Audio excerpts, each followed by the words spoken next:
வணக்கம். இன்று நாம் கேட்கப் போவது கண்ணன் மீது கொண்ட பக்தி.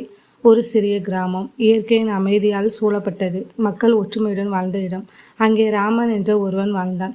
மனமார கண்ணனை நம்பியவன். அவன் தினமும் கண்ணனுக்கு மலர்களை அர்ப்பணித்து என் வாழ்க்கை நல்லபடியாக அமையட்டும் என்று பிரார்த்தனை செய்தான்.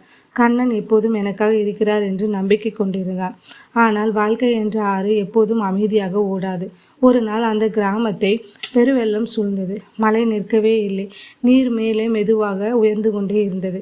மக்கள் தங்கள் வீட்டை விட்டே ஓடினர், தங்கள் உயிரை காப்பாற்றிக் கொள்ள. அந்த குழப்பத்திலும் ராமன் கோவிலில் நின்றான். அவன் மனம் இன்னும் நம்பிக்கையுடன் இருந்தது, என்னை கண்ணன் காப்பாற்றுவான் என்று. நீர் மெதுவாக கோவிலை மூழ்கச் செய்தது. வானம் இருண்டது, காற்று கர்ஜித்தது. ஆனால் ராமன் அசையவில்லை.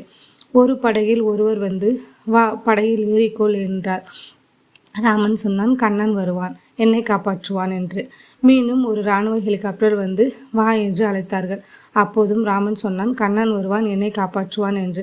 சில நேரத்தில் நீர் அதிகரித்து அவன் மூழ்கி இறந்தான். பின்னர் வைகுண்டத்தில் அவன் கண்ணனை கண்டு, கண்ணா, உன்னை நம்பினேன், ஆனால் என்னை காப்பாற்ற நீ ஏன் வரவில்லை என்றான்.